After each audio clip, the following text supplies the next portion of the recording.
Bonsoir, bienvenue à vous en direct, votre émission pour aller plus loin ce soir sur la sécurité des établissements scolaires. La question est au cœur de l'actualité après la fusillade dans un lycée de Grasse dans les Alpes-Maritimes faisant plusieurs blessés. Et dans la même journée, autre alerte différente, l'explosion d'une lettre piégée au siège du FMI à Paris. Les détails à suivre. Dans l'affaire Fillon, on a appris ce soir que l'enquête était élargie aux costumes offerts aux candidats.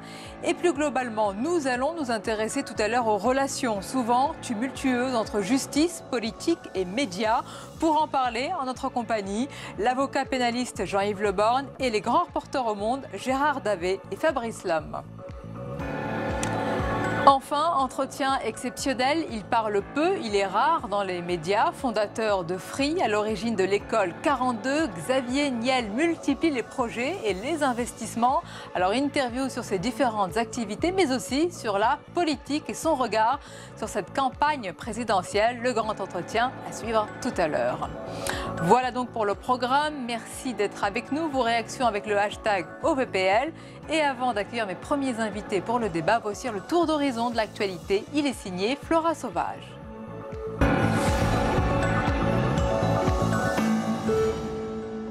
Après l'explosion d'une lettre piégée au siège parisien du Fonds monétaire international ce matin et la fusillade qui a éclaté dans un lycée de Grasse dans les Alpes-Maritimes, François Hollande a réaffirmé la nécessité de prolonger l'état d'urgence jusqu'au 15 juillet. Il y a eu deux graves événements qui se sont produits aujourd'hui.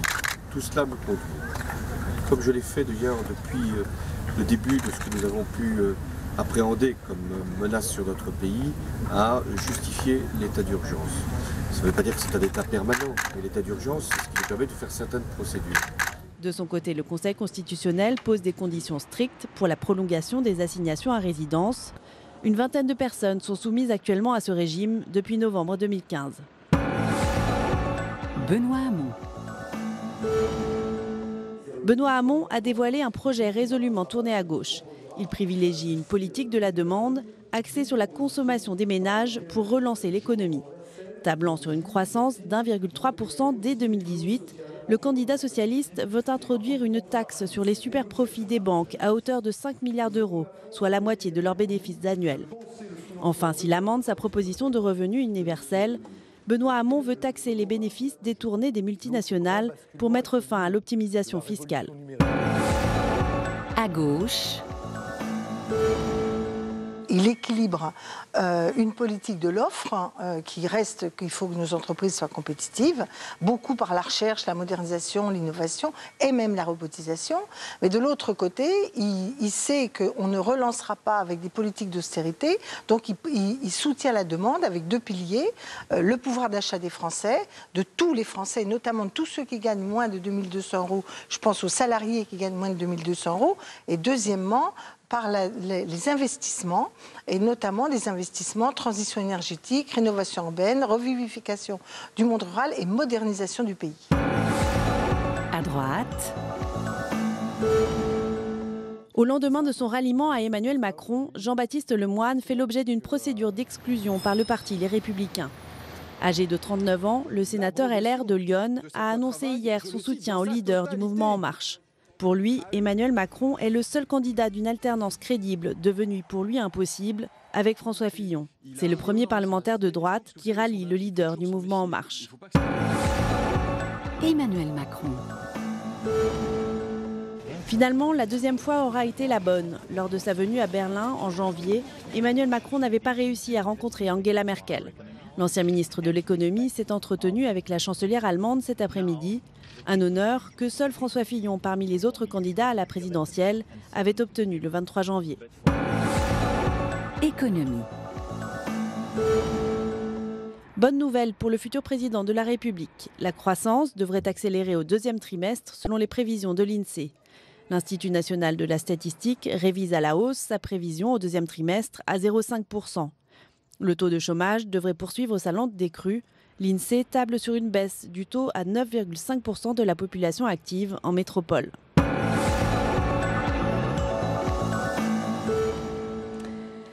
Parole de jeunes, c'est le débat qui donne la parole à de jeunes responsables politiques, associatifs ou bien du monde de l'entreprise. Ils sont là pour confronter leurs points de vue, débattre des sujets qui rythment cette campagne présidentielle. C'est aussi un autre regard sur l'actualité que nous vous proposons. Alors, en notre compagnie ce soir, Diane Zetoun, bonsoir. Bonsoir. Vous êtes responsable départemental des Jeunes Républicains des Hauts-de-Seine. Avec nous également Mathias Nierman, bonsoir. Bonsoir Sonia. Vous participez au mouvement Les Jeunes avec Benoît Hamon. Laurent Alias, bonsoir. Bonsoir. Et bienvenue, vous êtes entrepreneur, fondateur des Chatons d'Or. C'est un festival pour promouvoir les idées et la nouvelle économie créative. Et Nils Gusteau, bonsoir. Bonsoir. Soutien de Jean-Luc Mélenchon, militant communiste à Gennevilliers. Alors, madame, messieurs, on va commencer par l'actualité aujourd'hui. C'est cette fusillade ce matin dans un lycée de Grasse, dans les Alpes-Maritimes. De nombreuses questions se posent, notamment en matière de sécurité des établissements scolaires. Ce sera notre premier thème. Nous aborderons également l'entrepreneuriat dans cette campagne présidentielle. Selon vous, quel est le candidat qui a le programme le plus abouti ? Qui encourage le plus les entrepreneurs? Est-ce qu'ils restent en France notamment? Enfin, dernier thème, c'est la clause qui suscite critiques et polémiques. La clause dite Molière. Plusieurs régions françaises veulent imposer l'usage du français sur les chantiers publics et de nombreuses voix s'élèvent pour s'en indigner et dénoncer une mesure populiste et inacceptable. Mais d'abord, ces tirs dans un lycée de Grasse qui relance le sujet toujours sensible, toujours d'actualité sur la sécurité des établissements scolaires. On va s'arrêter un instant sur cette question et son évolution avec Flora Sauvage. On redoutait une attaque terroriste dans une école. Ce matin, c'est un lycéen qui a ouvert le feu dans son établissement à Grasse, dans les Alpes-Maritimes. Un événement rarissime en France qui a été l'occasion de tester les mesures de sécurité instaurées post-attentat. Ce matin, le lycéen de 17 ans, muni de plusieurs armes à feu, a blessé 3 élèves et le proviseur au sein du lycée Tocqueville de Grasse. Très vite, les forces de police arrivent. RAID et BRI se déploient aux abords de l'établissement. 10 à 15 minutes après les premiers coups de feu, le tireur est interpellé. 5 ans après la tuerie de Mohamed Merah à Toulouse, qui avait fait 4 victimes, et après les attentats de Paris du 13 novembre 2015, la sécurité dans les écoles a été renforcée. Formation de personnel de l'éducation nationale dans des centres d'entraînement de la gendarmerie nationale, formation aux gestes de premier secours ou encore exercice simulant une intrusion en vue d'un attentat.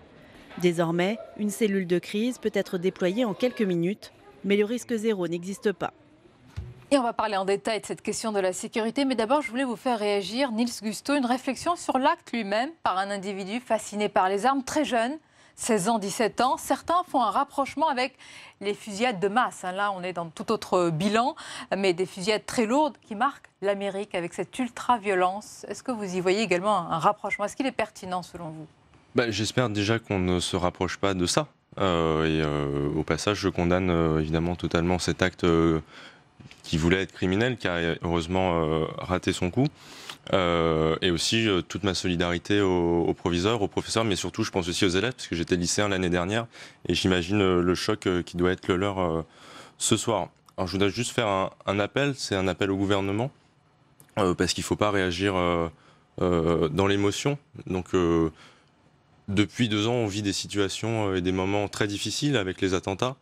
Et on a eu tout un panel de lois sécuritaires et qui n'ont pas été efficaces. Et donc j'appelle vraiment le gouvernement, pour une fois, ne pas surréagir, mais prendre le temps sur des moyens humains, par exemple, d'agir dans le long terme. On va parler de ces moyens.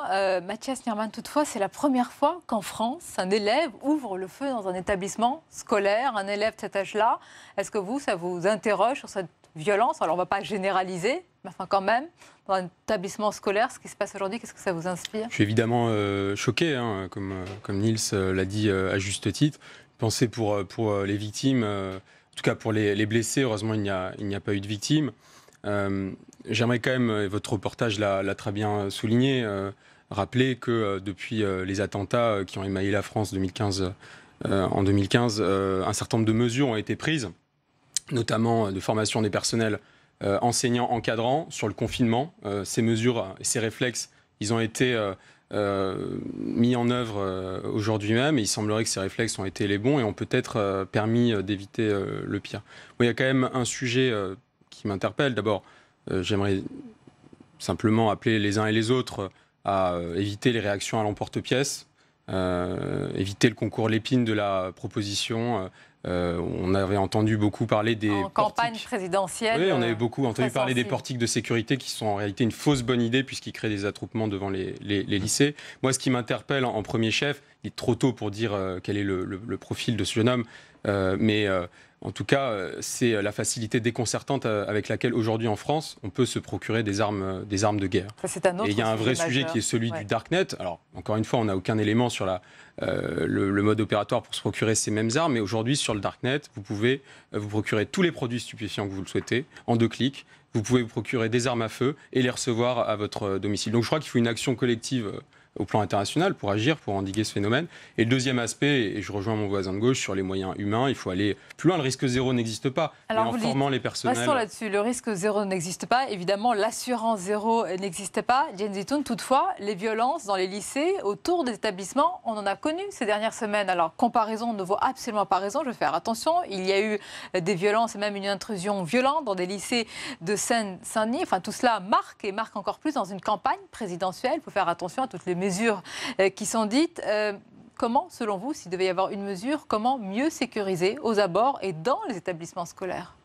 Alors effectivement, la situation est tragique puisqu'aujourd'hui, on assiste à des situations de ce type dans les établissements scolaires. Donc il y a des personnes qui souhaitent donner la mort à des élèves, au corps professoral au sein d'établissements scolaires. Donc effectivement, il faut éviter les surréactions, mais surtout être très au fait des enjeux et être au fait de la situation. Parce que ce qui se passe, c'est grave. Je l'avoue, en toute honnêteté, je ne pense pas qu'un camp politique en particulier dispose de la réponse à toute cette surenchère, toutes ces attaques qui ont lieu surtout sur des symboles d'autorité. On se rend compte que ça intervient beaucoup sur des symboles de la République, que ce soit les forces de l'ordre ou que ce soit effectivement l'école de la République. Il n'y a pas de camp politique qui détient la solution, mais je souhaiterais saluer les décisions de Valérie Pécresse, présidente de la région Île-de-France, pour l'investissement qu'elle a mis au profit des lycées en matière de sécurité, puisque plus de 3 millions d'euros ont été investis en la rentrée 2016 et pour le budget 2017, plus de 10 millions d'euros ont été alloués pour renforcer la sécurité. Alors effectivement, vous me direz, c'est un budget, mais il n'y a pas...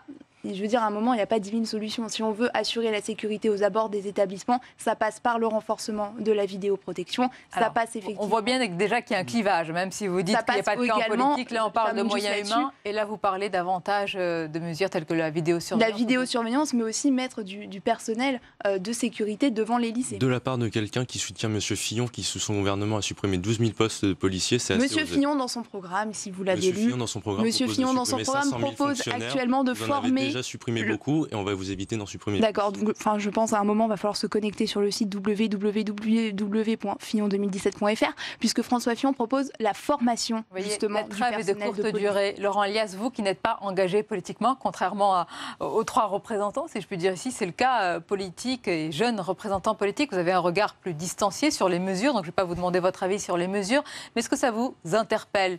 Une violence comme celle-ci, je le rappelle, à l'intérieur de l'établissement scolaire, à l'intérieur. Ouais, moi, ce qui m'interpelle, c'est qu'on sent au début une forme de sérénité, et puis assez vite, finalement, on en revient au fond du problème. Et le fond du problème, finalement, je ne suis même pas sûr qu'il soit sécuritaire.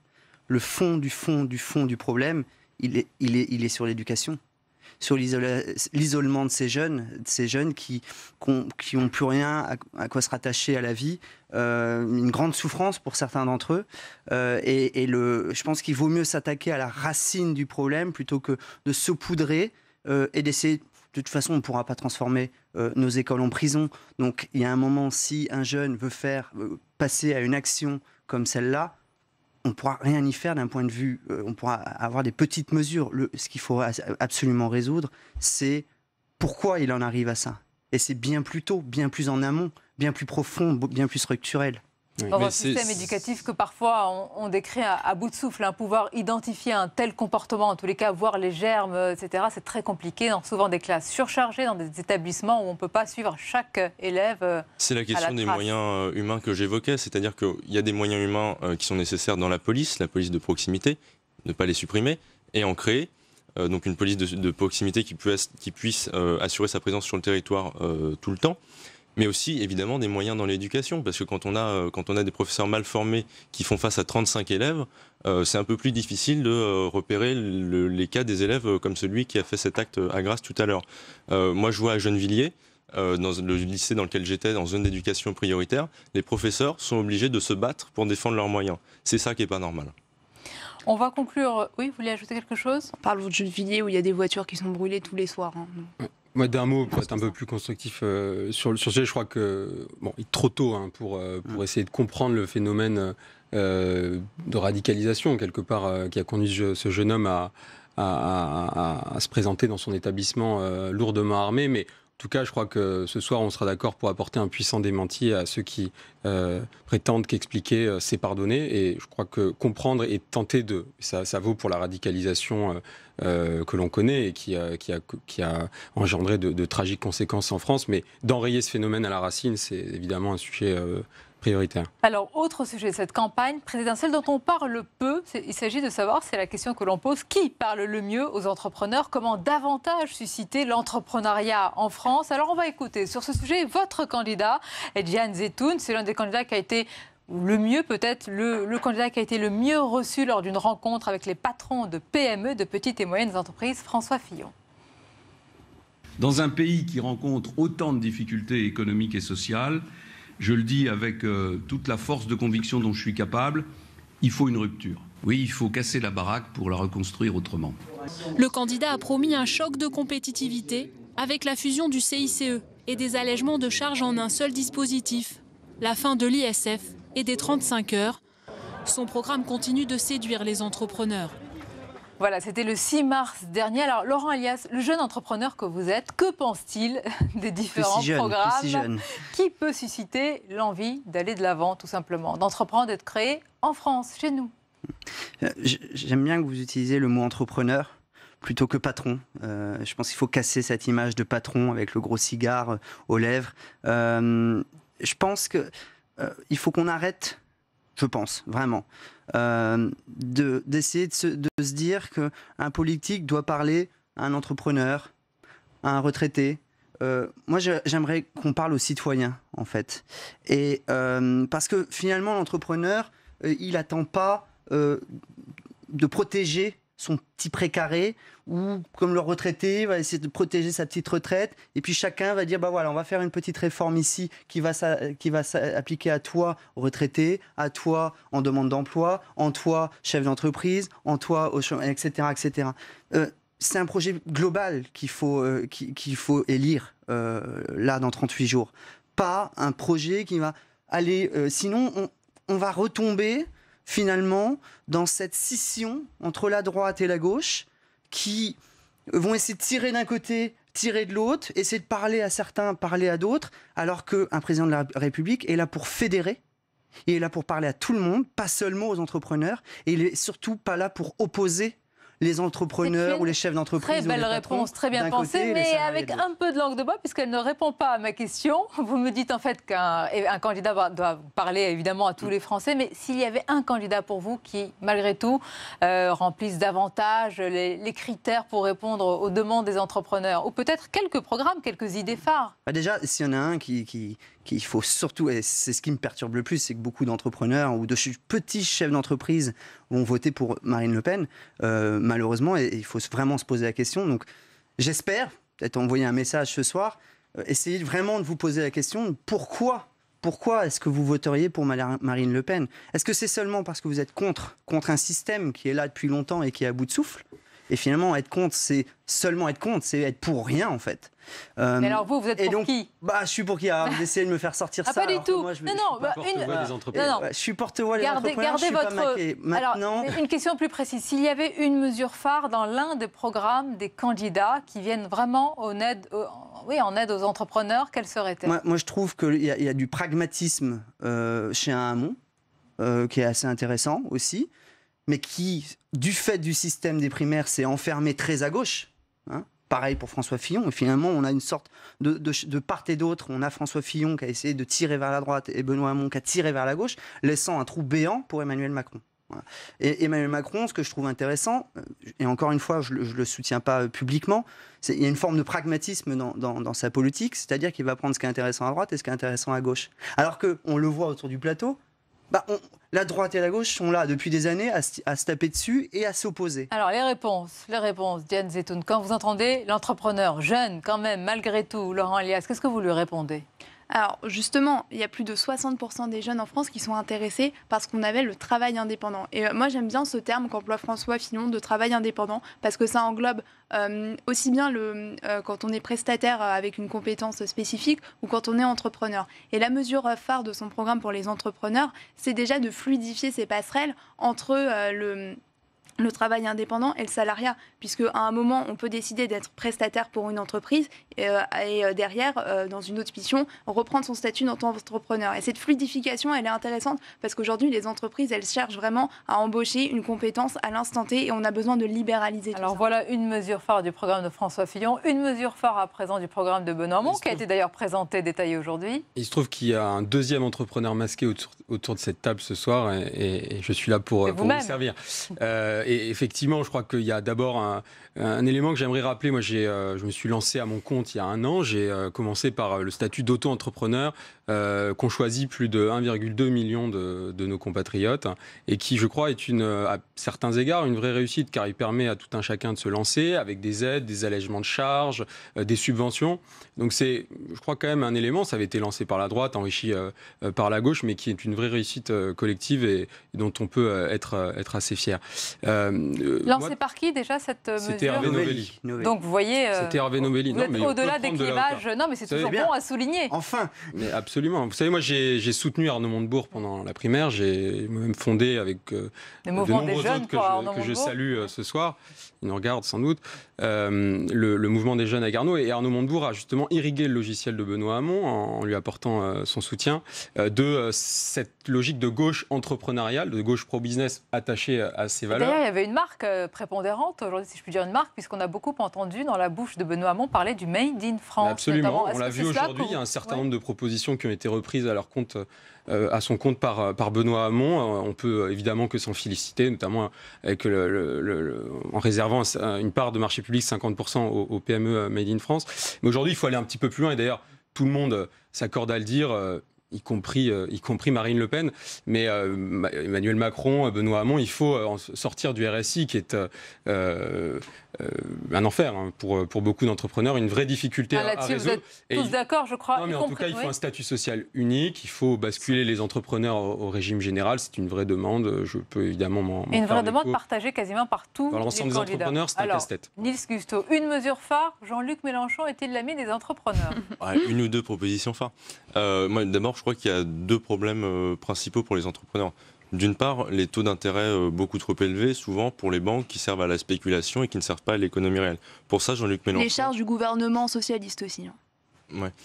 Pour ça, il y a deux propositions de Jean-Luc Mélenchon. C'est la création d'un pôle public bancaire d'investissement qui permette d'avoir des taux d'intérêt beaucoup moins importants dans la création d'une entreprise. Et deuxièmement, la création d'un fonds de solidarité interentreprises qui permette aussi aux petites entreprises de bénéficier des grosses ressources des grandes entreprises. Le deuxième problème, c'est les carnets de commandes qui ne sont pas assez remplis. Absolument. Il y a une croissance qui n'est pas assez forte. On peut donner toutes les formes idéales. On l'arrache avec les dents? Non, je vous prends l'exemple du logement qui est dans le programme de Jean-Luc Mélenchon. Il y a un vrai problème du logement en France. Il y a des millions de gens qui sont mal logés. La Fondation Abbé Pierre le rappelle tous les ans.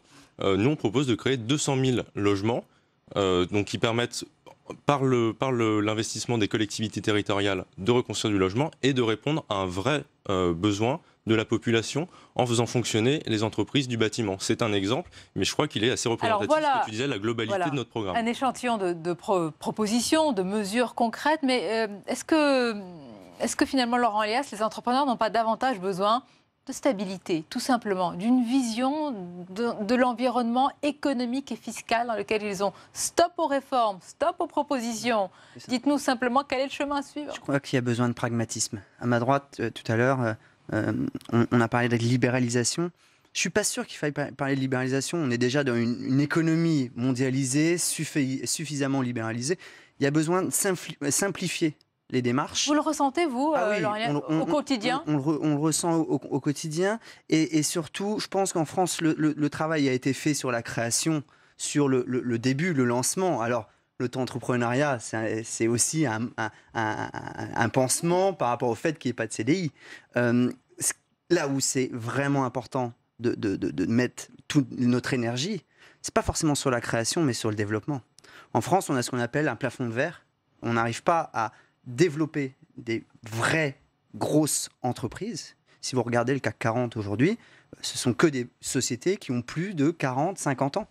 Et il n'y a pas de pépites, il y en a quelques-unes, qui deviennent des leaders mondiaux parce qu'on n'arrive pas à créer des grosses PME ou des entreprises de taille intermédiaire et puis des grands groupes. Vous et Mathias Herman, vous êtes donc deux entrepreneurs. Je l'apprends également pour vous ce soir. Tout à l'heure, on va recevoir Xavier Niel, qui est l'invité exceptionnel du Grand Entretien et qui a été enregistré d'ailleurs dans la journée. Et quand je lui ai posé la question, justement, qu'est-ce qu'il pense de notre environnement économique et social pour les entrepreneurs, il a dit que c'était l'un des meilleurs environnements possibles. Bien sûr qu'il est bon. Que la France. Il n'a pas dit que c'était un paradis, mais en tous les cas qu'il faut un petit peu voir le verre à moitié plein. Bien sûr, il a raison. C'est ce que j'ai dit. Moi, j'ai essayé d'apporter une note optimiste là-dessus, avec quand même des axes d'amélioration. On parle beaucoup d'économie collaborative. Je crois que c'est une opportunité pour un certain nombre de jeunes qui peinent à s'insérer sur le marché du travail, mais c'est aussi une menace parce qu'il y a un vrai sujet d'absence de couverture maladie et vieillesse, donc il faut apporter des réponses là-dessus également. Il serait intéressant de voir si nos chers hommes politiques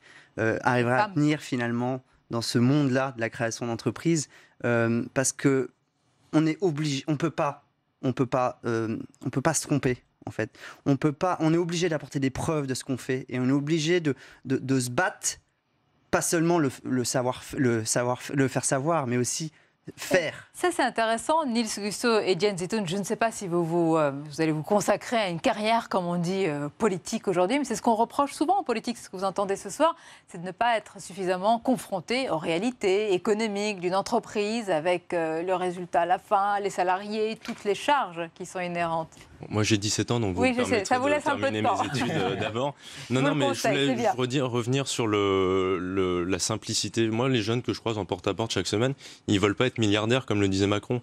Ils veulent un emploi stable, ils veulent une retraite suffisamment décente pour pouvoir finir leur jour correctement, ils veulent avoir des loisirs, etc. Et je pense que le cœur de tout ça, c'est quand même la santé. Il faut qu'on applique enfin une sécurité sociale intégrale. Ça vous fait une troisième proposition de Jean-Luc Mélenchon. Voilà, c'est dit. Bientôt, vous nous ferez tout le programme. On va conclure sur ce sujet pour passer ensuite à la clause dite Molière. Allez-y, Jens Zetoun. Effectivement, moi je suis élue locale à Courbevoie. Donc toutes les semaines sur le terrain, je rencontre les gens qui me font part, que ce soit les femmes qui ont des difficultés à reprendre leur travail lorsqu'elles n'ont pas de solution de garde, ou même que ce soit les jeunes qui sortent de l'école, qui ont du mal soit à trouver un stage de fin d'études, qui ont du mal à trouver un emploi, parce qu'il y a plus de 25% de taux de chômage des jeunes en France. C'est absolument Donc vous nous dites que vous êtes à l'écoute de tout cela, vous n'êtes pas déconnecté du terrain. Non, pas encore. Pas encore.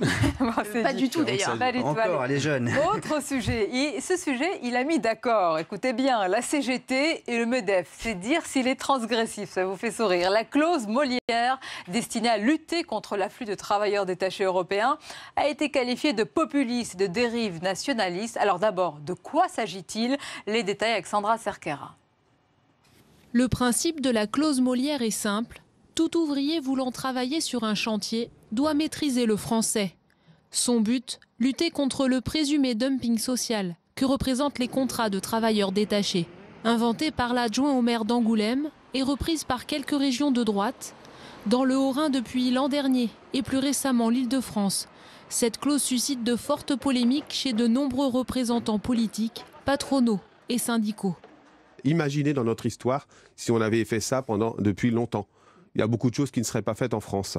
Donc c'est à vomir, je le dis, il faut lutter contre cette mesure.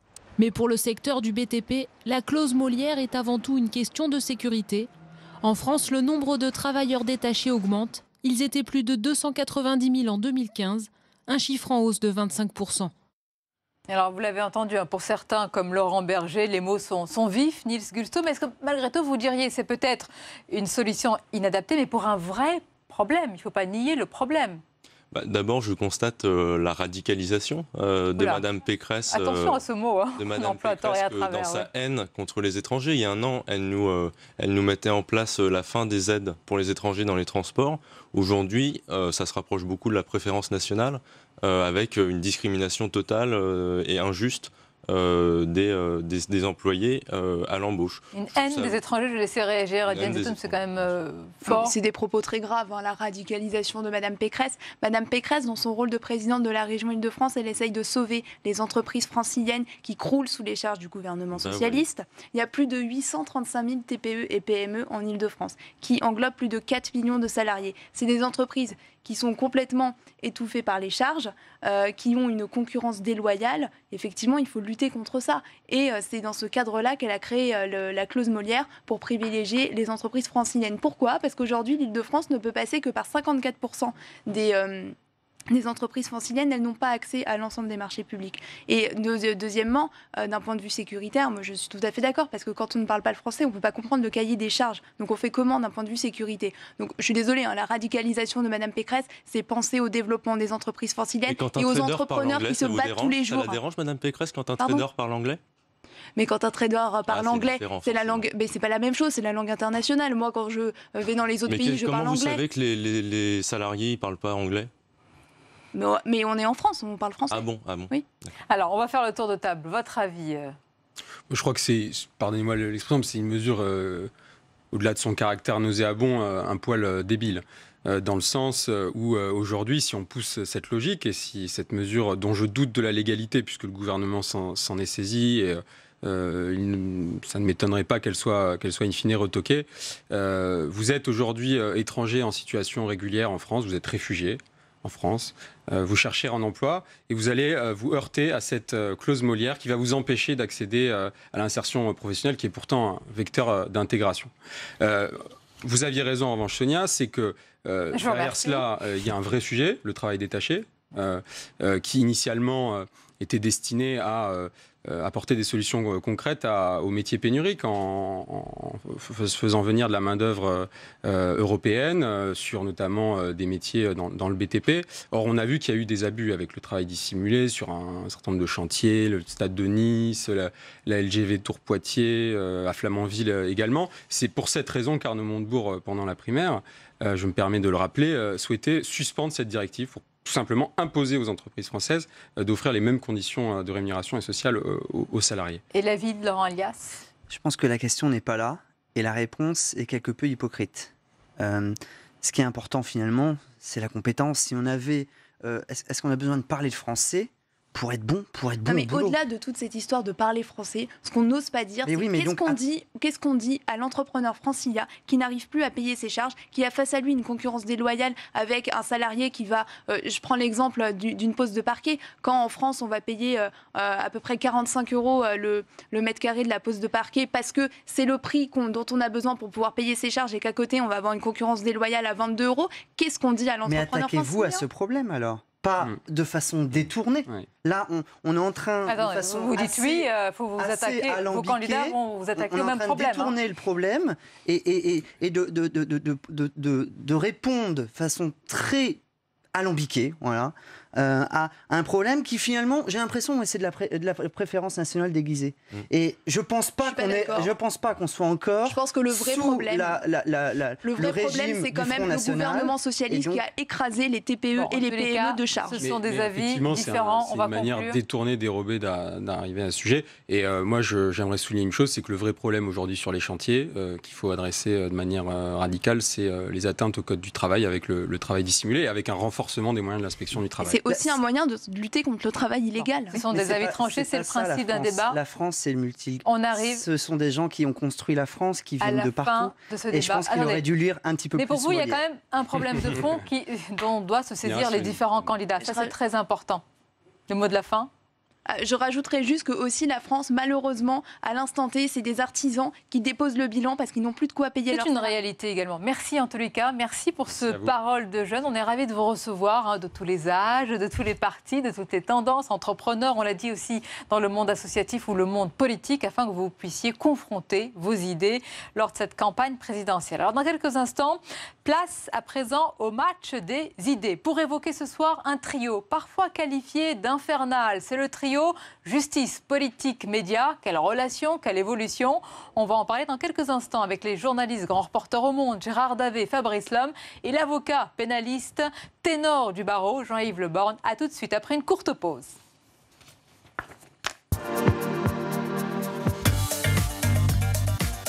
Il y a pire comme bureau et il y a pire comme métier, je pense.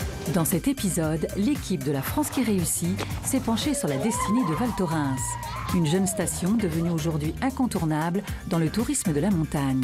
Il y a 42 ans, quand je suis arrivé, les gens nous prenaient pour des fous. Aujourd'hui, quand on voit le chemin parcouru, on a créé une famille, on a fait une équipe. Vous allez découvrir le quotidien de la station et comment elle a été élue à 2 reprises meilleure station internationale.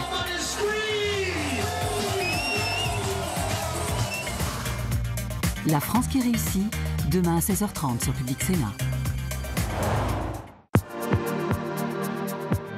On arrive à Simplon, là où tout a commencé. Salut tout le monde. Frédéric Bardot est le cofondateur de Simplon, une école d'informatique gratuite destinée aux individus en situation précaire ou à bas revenus. Mike, avant il avait travaillé dans la restauration. Là on parle code, on parle programmation. On va chercher des gens qui savent même pas ce que c'est que la programmation informatique. On suscite des vocations et on dit mais en fait tu peux le faire. C'est vous la France à la découverte de l'école Simplon, dimanche à midi sur Public Sénat.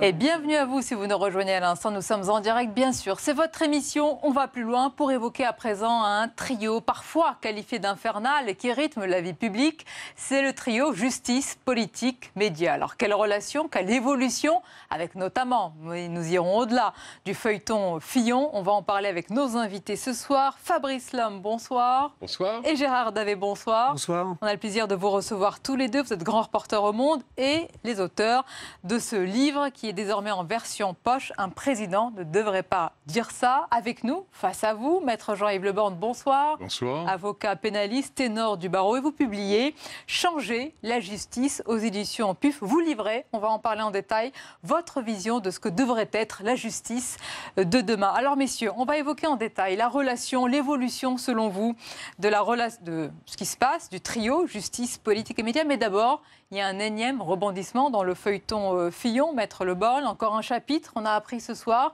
que le parquet national financier a demandé aux juges de mener des investigations, là, cette fois-ci sur les costumes offerts aux candidats. On croyait qu'après la mise en examen, il pourrait y avoir une forme de parenthèse, que la justice avait délimité le champ de son investigation.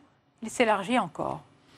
Alors, nous avons effectivement, vous parlez de feuilleton, c'est effectivement un feuilleton, on distille quasi quotidiennement, ou en tout cas hebdomadairement, des éléments qui alimentent non seulement le feuilleton, mais le soupçon. En réalité, dans cette affaire, la justice n'est qu'un épiphénomène. Et la réalité, c'est que le discours concernant un candidat, et on est au cœur de votre sujet, est un discours politique. Fabrice Lhomme, est-ce qu'on peut dire, on n'est pas là pour juger, mais qu'on est plus dans l'ère du soupçon, qu'avant même que la justice fasse son travail, et parce qu'on est à moins de 40 jours de ce premier tour de la présidentielle, il est vrai quelque part que le couperet, peut-être, est-il en train de tomber déjà sur un candidat ou un autre, si ça aurait été un autre. Alors moi je ne pense pas qu'il y ait une nouvelle ère qui serait l'ère du soupçon, dans le sens où si ère du soupçon il y a, dans ce cas-là, cette ère du soupçon, elle remonte à plusieurs années, voire plusieurs dizaines d'années. C'est-à-dire que ça fait des années que nous, journalistes, nous racontons, chroniquons, révélons des affaires qui portent sur des hommes politiques, qui sont parfois des affaires judiciaires, parfois qui ne le sont pas, ou qui le deviennent ensuite.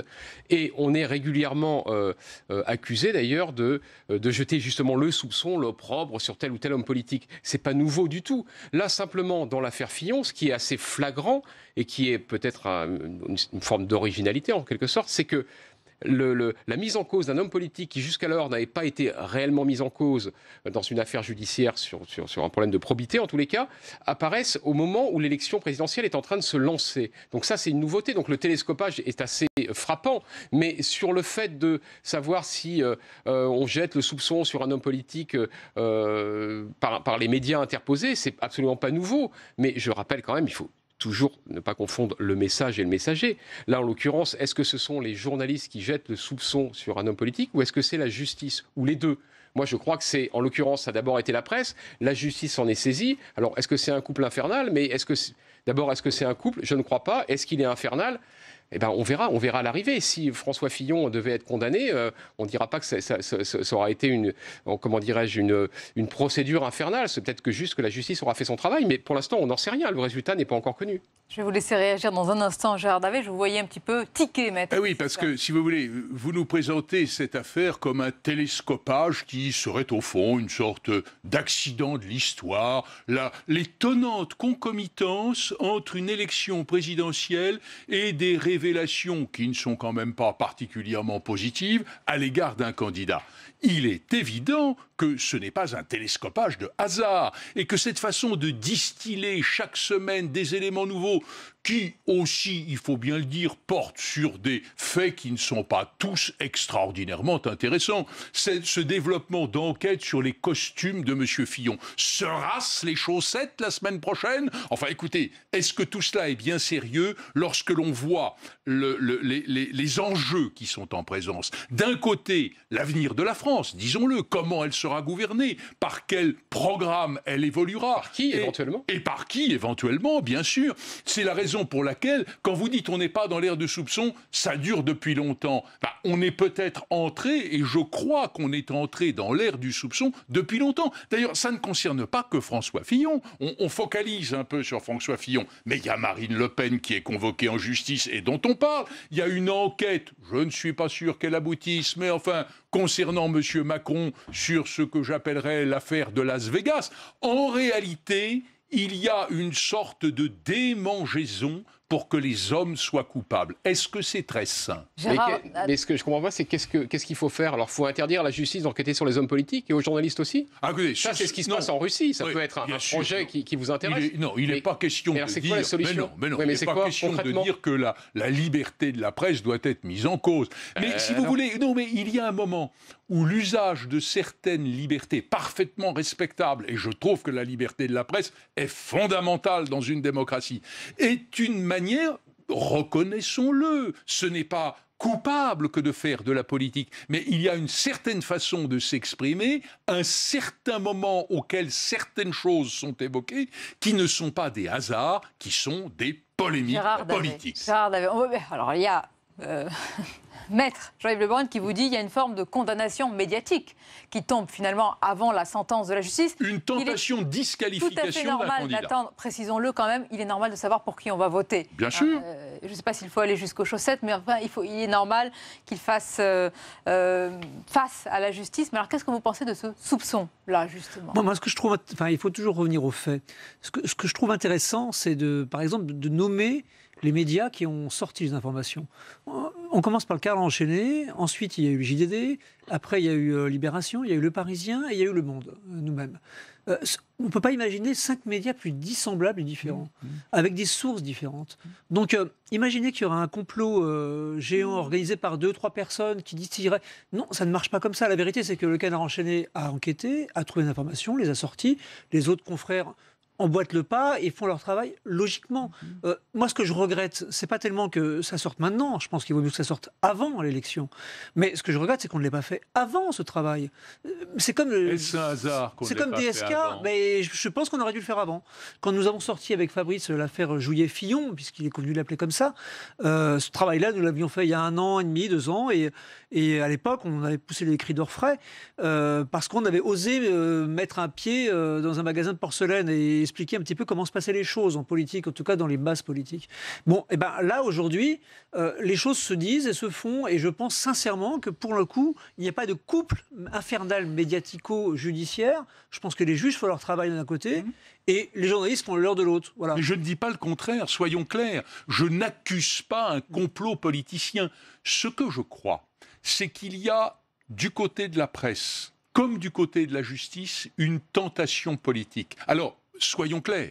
Quand je parle de tentation politique, c'est la tentation d'un pouvoir. Ce n'est pas une tentation partisane qui consisterait à vouloir couler particulièrement un homme plutôt qu'un autre. Encore que parfois, on en ait un peu l'impression. Mais je pense qu'il y a dans la presse au fond, c'est un reflet, c'est un miroir. Le miroir ne dit rien. Si une jolie femme n'est pas en face du miroir, le miroir n'est pas beau. Et la presse, c'est le miroir. Et en réalité, il y a une tentative d'accéder à autre chose qu'au reflet. Jean-Yves Le Ban, on a l'impression, en vous entendant, qu'il y a une forme de jouissance à disposer d'un pouvoir quasi suprême. Je ne parle pas de jouissance, je dis qu'il y a une tentation de pouvoir. Mais moi, je comprends ce que vous voulez dire, mais il y a un moment, comme disait mon collègue et néanmoins ami Gérard Davet, il faut en venir aux faits simplement. Et si on prend juste l'affaire Fillon, imaginons qu'on se dise qu'effectivement, le Canard enchaîné, par exemple, se dit ça va être l'élection présidentielle, il faut qu'on soit présent, si on pouvait faire tomber un politique, etc. Bref, qu'ils aient des arrière-pensées un petit peu cyniques, comme vous pouvez le laisser entendre. Imaginons ça, très bien. Mais après, le critère numéro 1, c'est de savoir si ce qui est écrit, ce qui est raconté, est représentatif, quelque chose qui est vrai et qui est intéressant. Est-ce que le fait de savoir si un candidat à la présidentielle qui joue tout sur la probité a embauché sa femme, ses enfants avec lui comme assistant et que éventuellement il y a un doute sur le fait qu'il y ait une réalité derrière ce travail, est-ce que c'est intéressant? Et bien sûr que c'est intéressant. Voilà, et donc c'est ça le sujet, c'est là-dessus qu'on doit débattre. Il ne peut pas vous échapper. Vous affichez une sorte de superbe naïveté à laquelle j'ai du mal à croire. En réalité, de sérénité. Bien sûr, oui, sérénité, d'accord. Bon, mais je pense qu'il y a derrière tout ça l'idée, qui est quand même un vrai problème, de prendre le pas. C'est-à-dire finalement de disqualifier un candidat. Mais peu importe, le problème, on tente de disqualifier un candidat et donc on a le pouvoir. Je pense que vous vous trompez. Enfin, très respectueusement, je pense que vous vous trompez parce que on ne cherche pas à avoir un pouvoir, puisque de toute façon, ce pouvoir, on sait qu'on l'a. On a passé l'âge de se goberger de ce pouvoir. Tout homme qui a du pouvoir, disait Montesquieu, est porté à en abuser. Oui, mais là, en l'occurrence, non. Moi, je trouve que, franchement, pour un candidat qui peut être président de la République, qui va demander de gros sacrifices au peuple français, il le dit lui-même, François Fillon, savoir que cet homme-là n'est pas en mesure de se payer 2 costumes à 40 000 euros et qui compte sur la générosité d'un ami dont il ne donne pas le nom, ça dénote une personnalité qui pose problème. Moi, je vais vous dire, il faut le dire. Quand quelqu'un a besoin, pour accéder à quelque chose, d'avoir la générosité d'un ami qui l'y aide, ça prouve que c'est pas un malhonnête homme. Je me souviens de l'affaire Bérégovoy, elle vous a pas échappé, elle est un peu ancienne maintenant, où il avait été obligé, alors qu'il avait à peu près la soixantaine, d'emprunter 1 million de francs pour acheter un appartement. Ça prouvait quand même... Et peut-être aussi autre personnalité, mais ce n'est pas à nous de juger. Je voudrais quand même vous faire réagir, peut-être, nous ne savons pas. Des principes quand même. Il y a la présomption d'innocence, on en parle souvent. Et puis il y a également, Fabrice Lhomme, le secret de l'instruction, qui sont aujourd'hui, mais ce n'est plus un secret, on le sait. Mais comment ça se fait que personne ne s'en étonne, personne ne s'en indigne? Est-ce qu'il faut le dire? Alors si, non, mais alors d'abord je vous corrige, François Fillon s'est indigné de la violation du secret d'instruction lorsque Gérard Davet et moi-même avons publié quelques extraits. À part, je veux dire, celui qui est visé. Non, mais c'est important. C'est important. Vous avez raison de le rappeler. Il s'est plaint, il s'est plus que plaint, il a annoncé, je crois, une plainte pour violation du secret d'instruction au motif que nous avions publié dans Le Monde quelques extraits de ses premières dépositions de son épouse, etc. D'ailleurs, extraits qui n'étaient pas accablants pour lui spécialement, qui étaient juste qui représentaient ce qu'on avait comme information. Peu importe, le secret porte sur toutes les pièces, tout à fait. quelle qu'en soit la nature. Quelques semaines plus tard, le JDD publie quasiment in extenso les extraits de 19 procès-verbaux issus dans la procédure. François Fillon n'a rien dit. Aucun de ses soutiens n'a réagi. Aucun.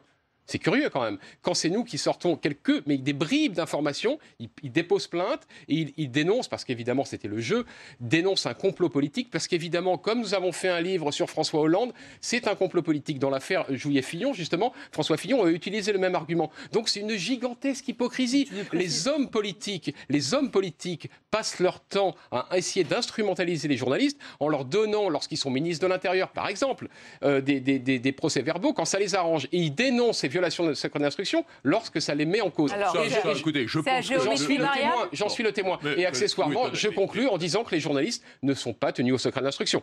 Non, mais les journalistes ne sont pas tenus au secret de l'instruction parce que jusqu'à preuve du contraire, ils n'y participent pas. On est tout à fait d'accord. Comment ils pourraient y être soumis. Non plus, d'ailleurs. Mais le vrai problème, c'est que les journalistes ont aussi un secret des sources qui fait qu'ils peuvent ne pas révéler, même si on leur demande, la personne qui leur a donné les procès-verbaux en question.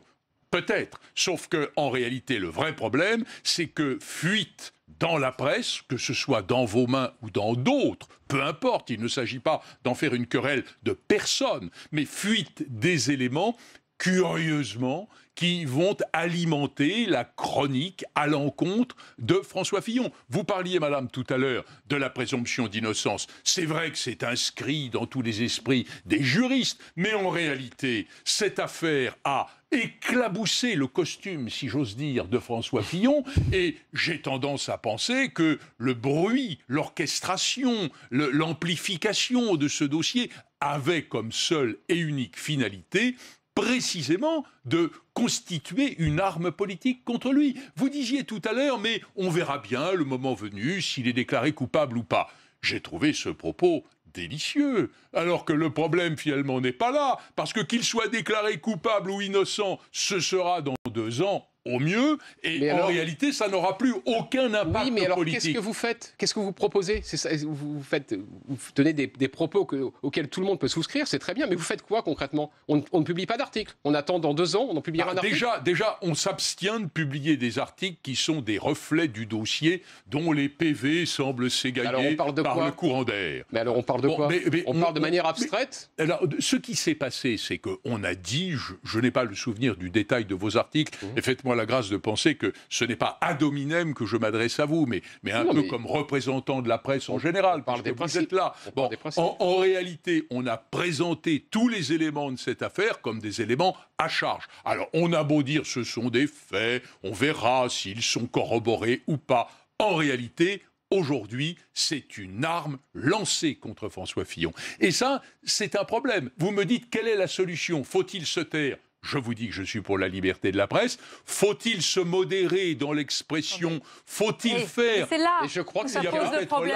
Se modérer, qu'est-ce que ça veut dire? Parce que vous dites que c'est une arme qui peut contribuer à affaiblir, voire à tuer d'ailleurs le candidat. Et puis en face, les journalistes vous disent mais c'est une exigence démocratique. Oui, l'exigence à sa mesure. L'exigence, c'est que, comme vous le disiez, on est dans une démocratie, donc il n'est pas question d'installer un silence à la soviétique, ça, certainement pas. Mais il y a certaines formes d'insistance, certaines formes d'affirmation de culpabilité avant la lettre et contre le principe de la présomption d'innocence, qui sont particulièrement regrettables. Ce qu'il faut retenir aussi, qui est très important aussi dans ce débat, c'est que la personnalité très particulière de François Fillon, que vous connaissez mieux que nous, parce que vous faites partie de son comité de campagne. Oui, je ne le cache pas. Voilà. Donc, nous, on ne le connaît pas très bien. On l'a fréquenté sur les bancs du tribunal, contre qui nous avions gagné, contre lui d'ailleurs. Mais en l'occurrence, ce qu'il faut avoir en tête, c'est que François Fillon ne répond jamais aux questions qu'on lui pose, nous. Dans le cadre du dossier que nous avons fait dans Le Monde, nous étions fondés, nous avons demandé plusieurs fois à avoir accès à lui pour qu'il nous réponde précisément aux questions précises que nous voulions poser.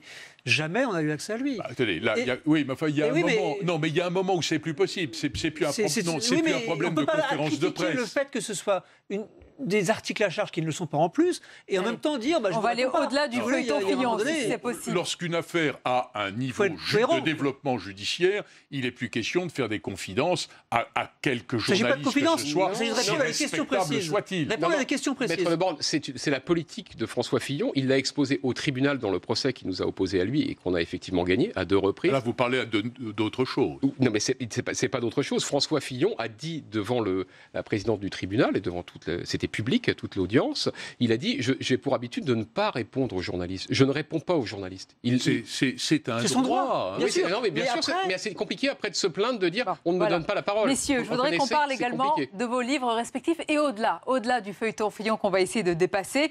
D'abord, Jean-Yves Le Borne, le voici, changer la justice, où vous proposez une nouvelle, une architecture, une vision de la justice demain. Et vous dites, on a l'impression quand on vous lit que l'institution judiciaire, elle n'est pas sacralisée, elle n'est pas figée. On peut la critiquer, on peut parler même de réformes qui vont la bousculer. C'est le cas? C'est ce qu'il faut? Non, je dis au contraire qu'on la sacralise, qu'on s'interdit de proposer des réformes de fond parce que c'est un petit peu comme un rituel religieux. On y touche de loin et quand on parle à un ami d'une modification, c'est dans le creux de l'oreille à voix basse. J'évoque notamment dans ce livre l'hypothèse d'une séparation du parquet et du siège. Ça me paraît être une banalité. Mais cette banalité peut apparaître comme un pavé dans la mare. Alors que il y a quelques décennies, mettons peut-être un peu plus que cela, le parquet était les avocats du roi, c'est-à-dire qu'ils avaient un rôle sans commune mesure avec les juges. Et d'ailleurs, quand on pense à l'indépendance, la notion d'indépendance qui est une notion cruciale, centrale dans la justice, il est fondamental pour avoir une justice respectable que les juges soient indépendants.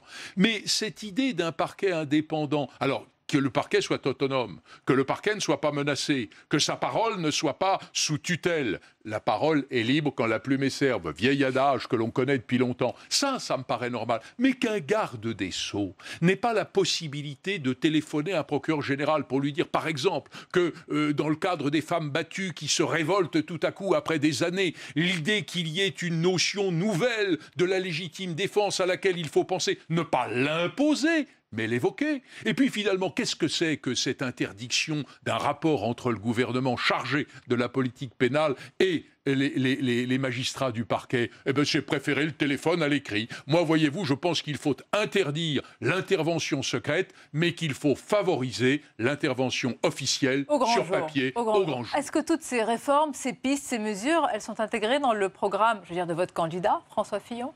Écoutez, ce que je sais de ce programme judiciaire ne va pas jusque-là, je dois le dire. Donc, et pour les autres candidats, on a l'impression que sur le plan judiciaire, oui.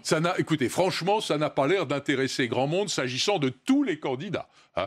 Mais je pense que, je m'interroge, est-ce que c'est une absence d'intérêt, ce qui est possible, ou est-ce que c'est une sorte de crainte révérentielle? Vous savez, comme si, s'agissant du tigre, il ne faut pas lui tirer la queue, d'aventure, il mourrait mort. Pourquoi ne pas aller plus au fond, je pense que malheureusement, la réponse est plutôt dans le second terme de votre raisonnement. C'est-à-dire que je pense que les politiques, alors la droite comme gauche, ont peur de la justice. C'est un monde qui les inquiète, pas seulement à cause des affaires qui pourraient les impliquer. Ils ne connaissent pas trop les pratiques. C'est un monde qui leur paraît étranger. Et je pense que moins ils y touchent et mieux ils se portent. Du moins, c'est comme ça qu'ils raisonnent. Alors, je suis content qu'on ait trouvé un point. Vous voyez. Enfin, l'autre livre, un président ne devrait pas dire ça. Gérard Davet, c'est la preuve aussi qu'il c'est pas la peine d'y avoir une affaire pour tuer un candidat. Oui, mais là encore, il n'y avait pas d'objectif. Je rejoins ce que je disais tout à l'heure. C'est que l'objectif n'était pas de couler François Hollande, comme l'objectif n'est pas de couler François Fillon. L'objectif était de raconter de l'intérieur la trajectoire d'un homme présumé normal à la tête d'une présidence anormale. Et c'est ce qu'on a voulu faire. Et c'est ce que je pense on a réussi, Fabrice et moi, à faire au gré de 61 entretiens. Donc effectivement... certains amis ou pseudo-amis de François Hollande se sont emparés de ce livre pour couler sa future candidature. Il a été contraint à renoncer à se représenter, mais objectivement, ce n'était pas du tout le but. Le but, c'était vraiment ce que vous avez entre les mains, c'est-à-dire 800 grammes. Alors, c'est plus 800 grammes, là maintenant, c'est beaucoup plus petit. C'était vraiment que tout le monde ait accès à la présidence, au secret de la présidence et au secret d'un homme. Là encore, finalement, j'allais dire, on déshabille un homme parce qu'il a bien voulu se laisser déshabiller dans ce livre, Jean-Yves Le Born. Il y a diverses situations dans la mort. Il y a le meurtre, dont ces messieurs nous disent qu'ils n'en ont jamais eu l'intention. Moi, je crois à la présomption d'innocence, et donc je les acquitte tout de suite. Ils n'avaient pas d'intention. Mais il y a aussi le suicide que de temps en temps on peut constater. Et je dirais que à travers ces confidences accumulées, je fais confiance à votre intelligence, messieurs. Vous n'avez pas pu ne pas deviner à quel point certains propos, certains points de vue que vous consigniez très fidèlement dans vos grimoires allaient quelque peu porter un préjudice peut-être définitif à leur auteur. Définitif, je ne dirais pas ça. Il est clair qu'il y avait certains propos dont il nous semblait qu'ils pouvaient avoir des conséquences. Mais c'est toujours compliqué, honnêtement, d'anticiper les réactions du public par rapport à des publications. N'oublions pas qu'avant ce livre, il y avait eu déjà une demi-douzaine de livres consacrés à François Hollande, dans lesquels il s'exprimait et dans lesquels il tenait parfois des propos assez cash, on va dire. Aller aussi loin qu'avec non, parce que nous, on a pris plus de temps, parce qu'on a abordé des sujets... Les spectateurs peuvent se demander, est-ce qu'il y a une relation de confiance aussi qui s'est établie, mais de confiance, je veux dire pas de connivence, une relation professionnelle, et surtout sur le long terme. Mais par ailleurs, je crois qu'on a abordé des thèmes qui d'habitude ne sont pas abordés. Voilà. Mais vous voyez qu'il a raison, François Fillon, quand il vous dit qu'il ne veut pas parler aux journalistes. Voilà ce que ça donne. Mais sauf qu'il l'a fait, mais de manière subreptice. J'ai eu connaissance de déjeuners ou de dîners qu'il a organisés avec Anne Méo et des journalistes pour essayer de se faire connaître. François Fillon, oui, bien sûr. Sauf qu'il ne l'a pas fait au grand jour. C'est tout le problème. Oh, écoutez, on peut quand même avoir des dîners sans bien évidemment. Être obligé. Serait-on candidat à la présidence de la République sans les publier dans un quotidien? Vous avez tout à fait raison. Mais nous, c'est vrai que nous, ce qu'on a voulu aussi casser, c'est un mode de fonctionnement qu'on peut qualifier de connivant, qui existe, on le sait, entre certains journalistes et certains hommes politiques qui se voient, qui se parlent, qui entretiennent parfois même des relations d'amitié, qui se disent des choses passionnantes, mais dont le lecteur, le téléspectateur ou l'auditeur ne saura jamais rien. Alors, ce que vous dites là me paraît très intéressant parce qu'on le retrouve en matière judiciaire. Pour les praticiens de la justice, je suis l'un d'eux. C'est la fréquentation des magistrats. Est-ce de la connivence ou l'absence de fréquentation, est-ce de l'hostilité? À quel moment sommes-nous dans un dialogue utile pour pouvoir continuer à se parler quand on fait des choses sérieuses? Et à quel moment sommes-nous dans une sorte de complicité? C'est extraordinairement difficile. Mais enfin, s'agissant des journalistes, quelque sympathiques qu'ils soient, je me dis quand même que la pente est savonneuse. Oula, vous le dites avec un air en nous regardant, parce que je m'inclus évidemment avec mes confrères. Une question aussi plus large sur la moralisation de la vie politique. C'est le mot, c'est le concept qui revient de plus en plus souvent. C'est un leurre?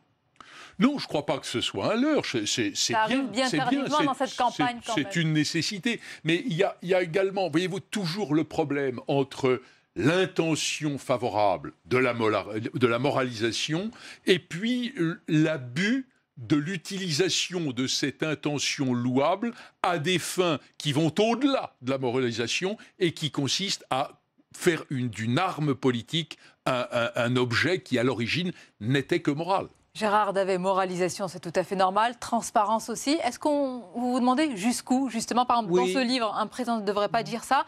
Ça va loin parce que lui-même se met à nu, donc c'est une transparence presque totale, une radioscopie de l'homme, de ce qu'il pense. Il a quasiment tout dit. Presque totale, parce que le presque est important, c'est-à-dire qu'il y a des questions qu'on ne lui a pas posées et des réponses qu'il ne nous a pas données non plus, des questions qu'on se posait.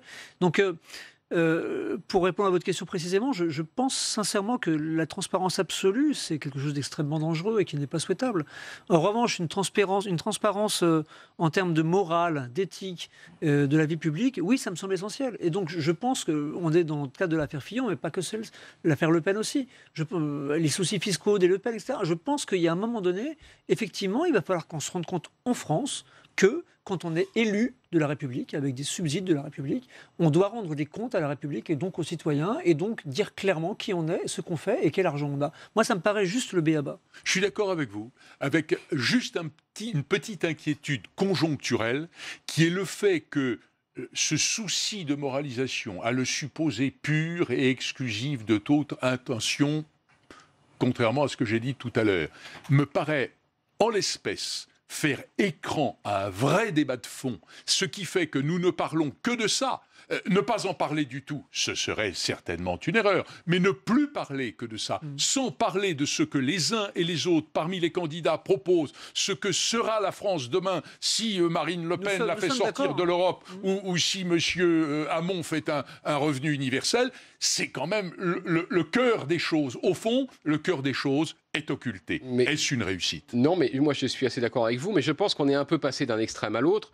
Il faut se souvenir, si on remonte simplement aux élections des années 60, des années 70, les élections présidentielles, vous entendiez très peu parlé de ce genre d'affaires, à l'exception notable des diamants de Bokassa. Mais on n'avait pas sans arrêt ce bruit, on va dire, infernal de casseroles derrière les hommes politiques, pour plein de raisons. Les juges étaient évidemment beaucoup moins offensifs, la presse ne s'intéressait pas à ces choses-là. Il y avait d'autres raisons, très bien. Mais en tous les cas, on a l'impression qu'aujourd'hui, c'est presque l'inverse, c'est que d'un seul coup, tout ce qui pourrait être un petit peu suspect chez un homme politique va être mis en avant, et il n'y aurait que ça.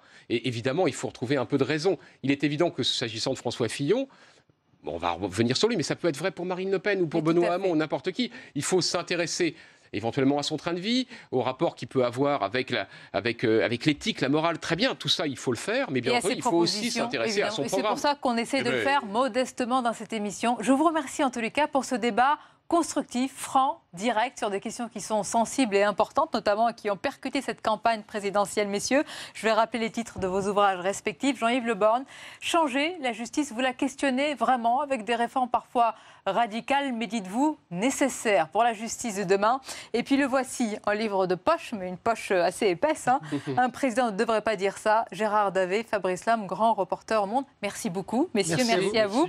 À suivre dans quelques instants, c'est la revue de presse et puis le grand entretien. Invité exceptionnel ce soir parce qu'il parle peu, il est rare dans les médias.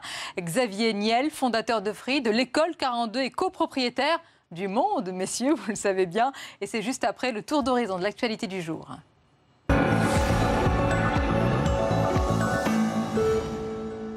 Après l'explosion d'une lettre piégée au siège parisien du Fonds monétaire international ce matin et la fusillade qui a éclaté dans un lycée de Grasse dans les Alpes-Maritimes, François Hollande a réaffirmé la nécessité de prolonger l'état d'urgence jusqu'au 15 juillet. Il y a eu 2 graves événements qui se sont produits aujourd'hui.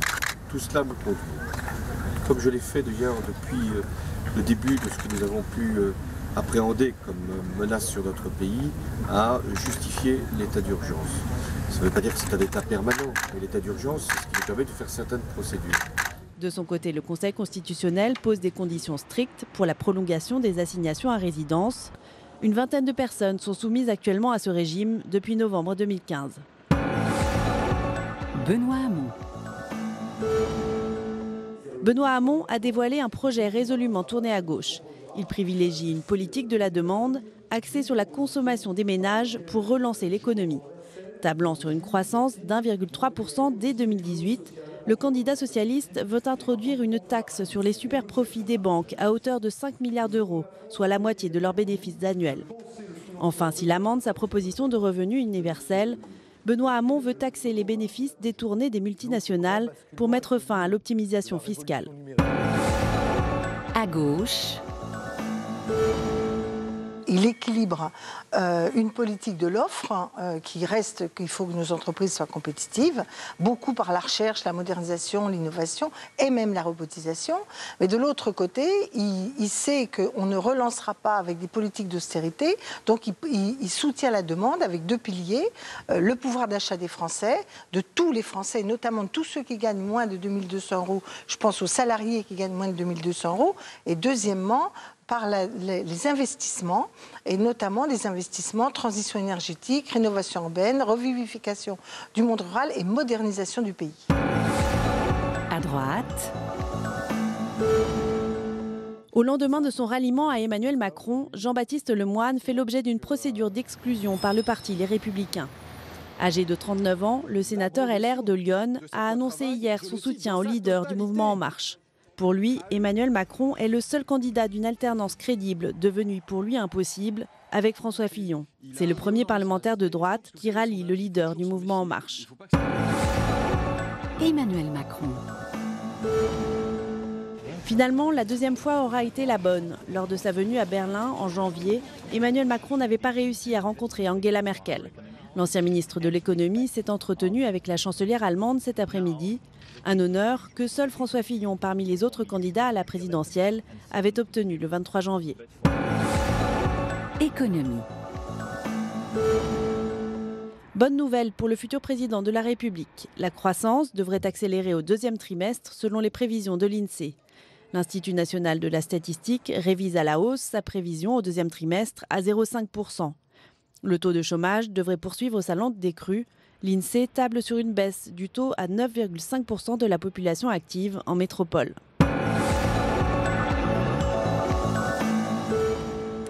Et c'est l'heure à présent de votre revue de presse. On va découvrir ensemble les unes de vos quotidiens. Le Figaro avec cette une sur l'Afrique, nouvel objectif de Daesh. À noter également dans votre quotidien cette tribune d'Emmanuel Macron. Pourquoi nous sommes un peuple? Il répond à de nombreuses questions et interrogations, notamment sur la culture française. Libération, contre Trump, un vent de révolte déjà mobilisé. La résistance au nouveau président américain s'organise aux États-Unis. La Croix, à Mossoul, une brise de liberté alors que l'offensive contre Daesh se poursuit. Envoyé spécial de la Croix qui vous raconte comment la vie reprend dans les quartiers libérés de la ville, le combat quotidien des habitants. Enfin, on termine avec l'Humanité, un grand rendez-vous, celui de Jean-Luc Mélenchon. Ce sera samedi 18 mars, la République a rendez-vous à la Bastille. Voilà pour la revue de presse. Tout de suite, c'est le grand entretien, invité exceptionnel, enregistré dans la matinée.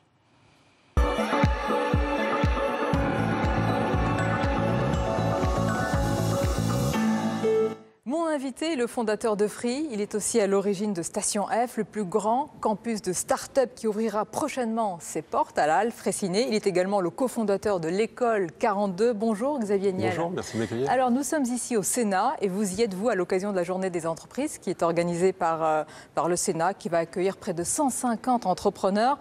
Alors l'objectif, c'est de les écouter, c'est de proposer des mesures en vue d'encourager la croissance, l'emploi. Vous ne pouvez pas parler au nom de tous ces entrepreneurs, mais si vous deviez décrire leur état d'esprit en ce moment dans le contexte aujourd'hui, que diriez-vous? En général, moi, je suis un peu l'optimiste, donc j'ai l'impression que tout va bien. Donc, je sais qu'on est dans un monde où tout le monde parle que de politique ou de choses comme ça, mais qu'est-ce que je constate? Je constate qu'aujourd'hui, le monde a changé et que hier, quand nos grands-parents voulaient créer des entreprises, ça voulait dire des investissements lourds, beaucoup d'argent pour créer des usines, parce qu'on était dans un monde industriel.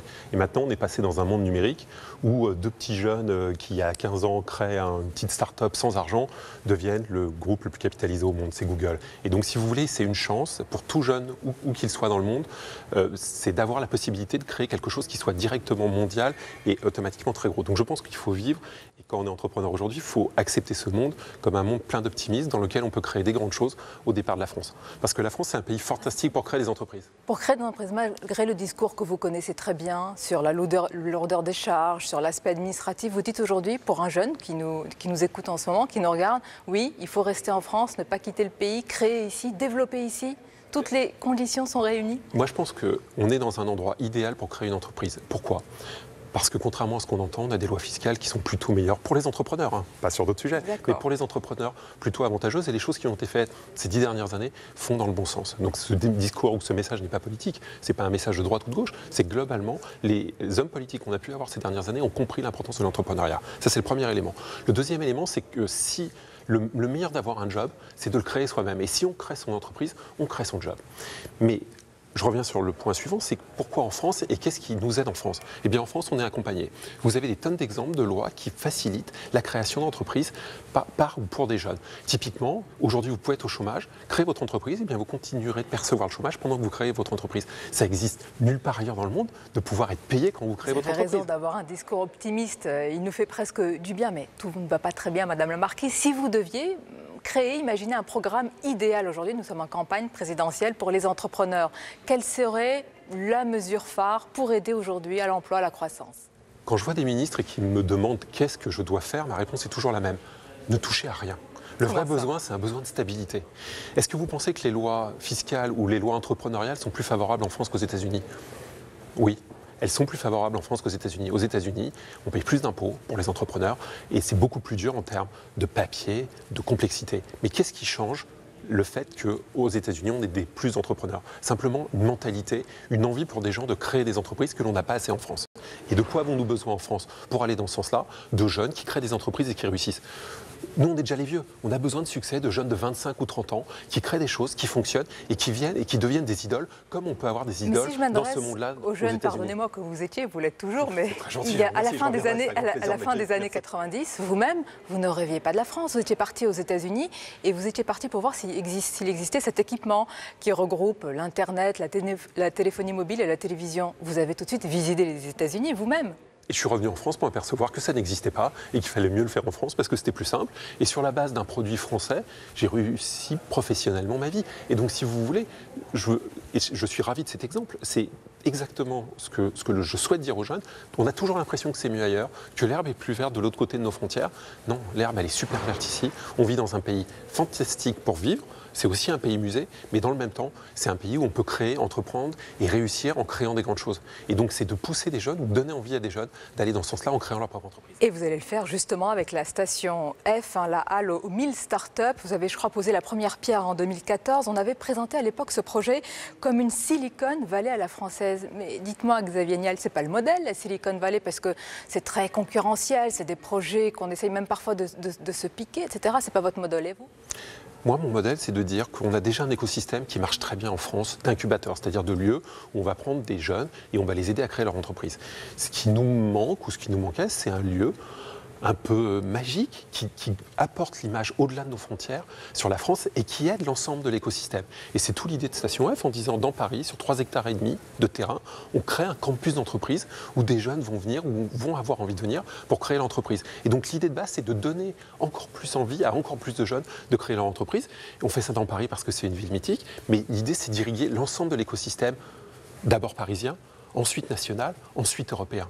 Et donc de dire, cet endroit mythique, vous avez parlé de la Silicon Valley, mais c'est une image, c'est un truc, c'est un label, on ne sait pas trop ce que ça veut dire, mais c'est d'être capable de le recréer ici. Et on a tous les éléments pour le recréer. Ce qui nous manquait, c'était de créer à Paris, je pense, le plus grand incubateur, le plus grand campus d'entreprise au monde, et ça sera à Paris. Et donc vous parlez de la Silicon Valley, si vous cherchez un endroit dans lequel ça sera le plus aisé, le plus sympa d'aller créer son entreprise, il sera à Paris, non pas dans la Silicon Valley. Vous voyagez beaucoup, on a parlé des États-Unis et dans d'autres pays évidemment. Quelle image a-t-on de la France en ce moment, dans le monde? Comment voit-on la France en dehors de nos frontières, à l'heure de cette campagne présidentielle, il faut le dire, un peu déroutante et pour certains inquiétante? Je vais vous dire une chose qui va vous surprendre. J'ai plusieurs, pas des dizaines, mais plusieurs amis de la Silicon Valley qui ont réussi leur vie professionnelle aux États-Unis et qui viennent s'installer et qui sont venus s'installer à Paris au cours des 2 dernières années. Plus qu'il n'y en a jamais eu. C'est une vision idéalisée que vous voulez nous présenter? Non, ce n'est pas une vision, c'est un constat réel. Ce sont quelques exemples que vous nous donnez. Oui, mais je ne connais pas de gens qui ont été successful en France qui sont partis s'installer aux États-Unis. Parfois, ils sont allés aux États-Unis pour être successful, et tant mieux, mais je ne connais pas de gens qui aient réussi en France et qui aient quitté ensuite la France pour aller s'installer dans un autre pays. Donc, on est ici dans un endroit où les gens ont envie d'aller et de vivre. Il y a eu les attentats, bien sûr que ça peut faire peur et qu'on n'est pas dans un monde parfait. Vous me dites que j'essaie de montrer un monde idéaliste. Bien sûr qu'il a des défauts et je les vois chaque jour. Mais je dis que ce monde, il est probablement le meilleur compromis de ce qui peut exister. Et dans ce monde qui est le meilleur compromis de ce qui peut exister, des gens, une fois qu'ils ont réussi, ont envie de venir ici. Maintenant, il ne faut pas seulement qu'ils aient envie de venir ici pour y vivre. Et notre travail, c'est de les accompagner pour qu'ils aient envie de recommencer ou continuer leur parcours professionnel en créant ici, en France, des entreprises qui vont devenir des succès mondiaux, mais au départ de la France. On a une chance fantastique. On a un garçon qui s'appelle Donald Trump qui fait tout pour nous aider. Déjà, il essaye de limiter des gens qui sont brillants, d'aller aux États-Unis. Tant mieux, mais qu'ils viennent, que ces gens brillants qui avaient envie d'aller aux États-Unis viennent en France. Nous, on est ravis de les accueillir parce que ce sera eux qui créeront les grands succès de demain. Et si vous prenez les grands succès de la tech américaine, tous les gens qui les ont créés, c'est toujours des gens qui ont des origines qui ne sont pas purement américaines. D'ailleurs, je ne sais pas ce que veut dire des origines purement américaines. Mais ce sont des gens qui, pour la plupart d'entre eux, une génération avant, sont venus de l'étranger ou sont venus d'un autre pays. Eh bien, on est ravis, et j'espère qu'on sera ravis d'accueillir, nous, en France, ces gens qui seront les talents et les succès de demain. Alors, il y a une autre spécificité dans notre pays, vous le savez, Xavier Niel, on aime bien mettre des étiquettes, mettre des gens dans des cases. Alors, s'il y avait une case libéralisme de gauche, on vous y mettrait ? Je sais pas, moi je ne fais pas de politique, alors on en fait tous, sans le savoir. Non, je sais bien. Non, mais je suis ravi de voir que sur Internet, on m'étiquette. Ça dépend du temps, à droite, à gauche. On vous étiquette plutôt dans la galaxie d'Emmanuel Macron. Parce que je suis actionnaire du Monde, mais si vous voulez, ou de l'Obs. Ce parallèle, il vous surprend, il vous choque, il est Non, il me surprend injuste. pas. Je ne fais pas de politique. C'est une chose très mal que j'ai faite toute ma vie. Je n'ai pas voté depuis 25 ou 30 ans, et c'est une erreur. Et je ne milite pas du tout. 1986, c'est assez surprenant d'ailleurs pour un citoyen engagé qui nous dit que la France est un beau pays. Et j'avais voté à l'époque à droite, donc j'ai dû évoluer si je suis maintenant à gauche. Je ne sais pas. Donc vous avez évolué, c'est vous qui le savez mieux que moi. Je ne sais pas dans quel sens, méfions-nous de l'évolution. Ce que je pense, c'est qu'il faut que chacun fasse ce qu'il doit faire. Et je pense que les hommes politiques doivent faire la politique et les chefs d'entreprise doivent être chefs d'entreprise. Et à partir du moment où on essaye chacun de se mêler d'autres choses, je ne suis pas sûr que ça marche. Je suis pour que la société civile aide les politiques, viennent aujourd'hui au Sénat pour discuter de l'entreprise, de ce que c'est. Maintenant qu'ils s'engagent en politique, c'est toujours un sujet qui me paraît un peu différent. Vous ne franchissez pas, vous ne franchirez pas le pas. Il y a des gens que j'aime bien dans ce pays en politique, qui peuvent être de droite ou de gauche. Je peux espérer en tant que citoyen qu'un certain nombre de personnes veuillent gagner. Je ne suis pas un homme public dans le sens, qui doit avoir un impact sur la vie publique ou la vie politique de son pays. Donc non, je ne m'engage pas publiquement. Et quand on me pose la question, je dis... s'engager publiquement pour avoir une influence, un impact, vous le Non, savez non, mieux tout à que fait. moi. Et je pense, encore une fois, et je reviens sur le sujet, pour mélanger ces deux sujets, que la société civile est aujourd'hui à même d'avoir plus d'impact sur la société que les politiques dans un certain nombre de cas. Et si vous voulez des initiatives qui sont importantes et qui marchent, il y a quelques milliers de politiques dans ce pays, il y a des millions de personnes dans la société civile, ces millions de personnes dans la société civile créent chaque jour des associations, des sociétés différentes. Certes, pour et avancer. on en parle souvent, on le reconnaît, mais ça ne vous choque pas d'être dans la galaxie Emmanuel Macron? On vous voit souvent. Non, mais moi, attendez, je suis dans le sens, je suis pour la création d'entreprises. Tout candidat libéral me plaît, et donc en ce sens, je crois, sauf erreur de ma part, que François Fillon, que Emmanuel Macron sont des libéraux. Donc ils vont dans le sens du libéralisme. Après, ils peuvent avoir des positions sur d'autres sujets qui peuvent ne pas me plaire. Mais sur le libéralisme, tout candidat qui est libéral, c'est-à-dire qui accepte que la libre entreprise est quelque chose d'important, je suis ravi de le soutenir. Vous avez précisé qu'il faut une frontière entre la politique et puis la société civile et puis également le journalisme. Vous êtes propriétaire avec Pierre Berger et Mathieu Pigasse du Monde. Comment mettez-vous justement une frontière, une muraille même pour ne pas influencer ou tenter d'influencer une ligne éditoriale? Alors en cette campagne vraiment presque hystérique, en tous les cas où tout est matière à critique souvent. Alors, on est trois actionnaires qui avons un rapport assez particulier au monde. Déjà, on est tous les trois politiquement très différents. Je sais que ça peut vous paraître bizarre, mais je vous promets, je ne prendrai... Pierre Berger a pris une position publique. Mathieu Pigasse n'a pas pris de position publique, mais je sais où il est et je connais la mienne. Et je peux vous promettre qu'on est tous les trois extrêmement différents. On ne représente pas un bloc unique. Le deuxième élément, c'est qu'au Monde, il y a eu une séparation claire entre la partie éditoriale et la partie financière. Nous, on a fait notre travail financier. Le Monde a dégagé l'année dernière plus de 10 millions de marge d'EBITDA, ce qui, pendant des années, je suppose que des gens vous ont dit la presse écrite ne marche plus, ça ne peut pas aller, Le Monde ne gagnera jamais d'argent. Aujourd'hui, le groupe Le Monde gagne de l'argent parce qu'il y a aussi des filiales qui marchent bien, enfin d'autres sociétés au sein du groupe Le Monde comme Télérama ou Courrier International ou d'autres, ou Le Monde Diplomatique aussi, qui sont des journaux qui marchent. Maintenant, si vous trouvez que la ligne éditoriale ou politique du Monde Diplomatique, du Monde, du Nouvel Obs ou de Courrier International est exactement la même. Moi, je ne lis pas les mêmes journaux que vous et je suis ravi que ces lignes éditoriales représentent un courant de pensée, mais qui sont des courants de pensée probablement et généralement de gauche, mais extrêmement diverses. Je ne pense pas qu'on trouve un lien très proche entre la ligne éditoriale du Monde Diplomatique et la ligne éditoriale de Télérama ou de la vie catholique. Un dernier mot sur ce sujet avant de parler de l'école 42, c'est vraiment l'une de vos réussites, sur la concentration des médias entre certaines mains. C'est le cas en France, contrairement à d'autres pays où on dit qu'il y a une évolution parce que justement il n'y a pas cette concentration. Est-ce qu'il faut aller justement vers une loi qui pourrait restreindre, limiter et pour certains même candidats à cette présidentielle, interdire cette concentration? Écoutez, quand je lis les textes des choses qui sont réclamées, il y a notamment un texte qui consiste à dire qu'une personne privée ne peut pas détenir, je ne sais plus, une personne seule ne peut pas détenir plus de 20 ou 25% d'un média.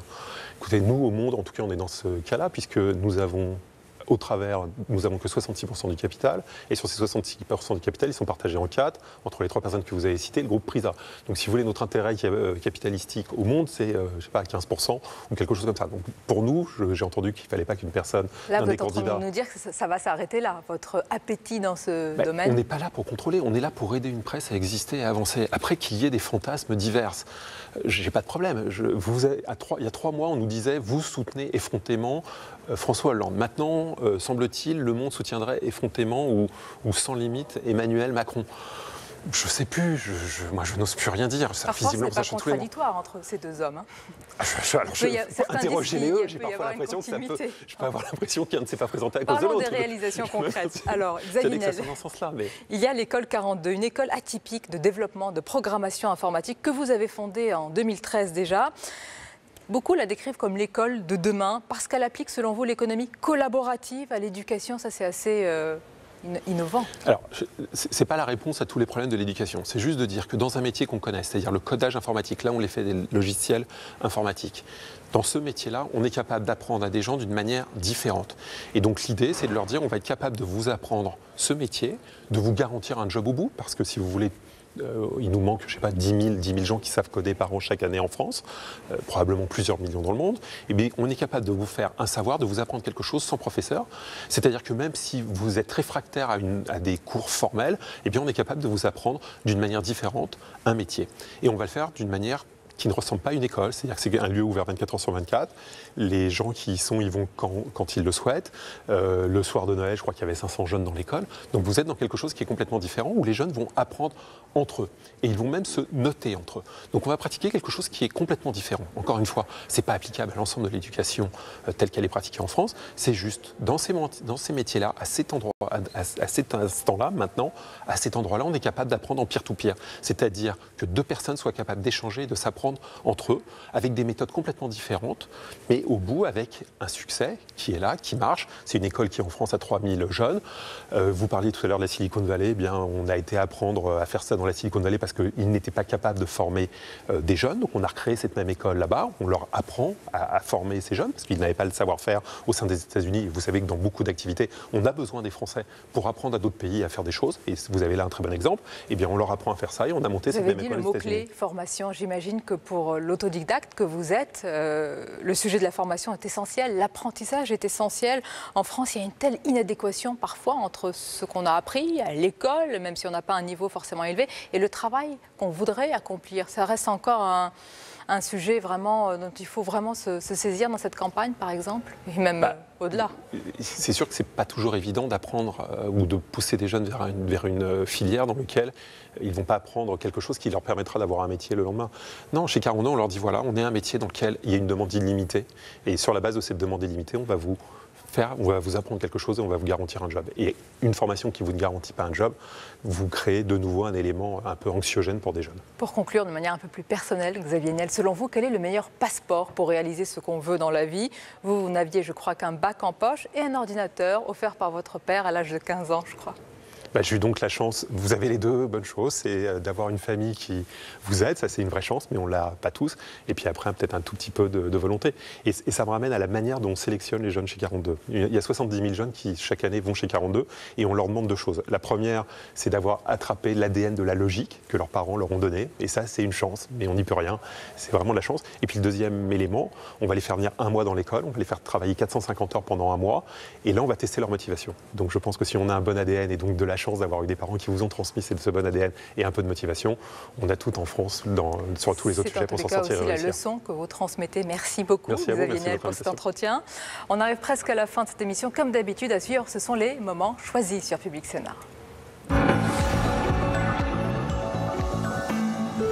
En pleine campagne présidentielle, alors que la violence est quand même partout, oser dire que la période de l'état d'urgence ne semble plus nécessaire me paraît une folie psychologique. Une faute politique. Une faute politique, c'est un peu comme si on provoquait les terroristes.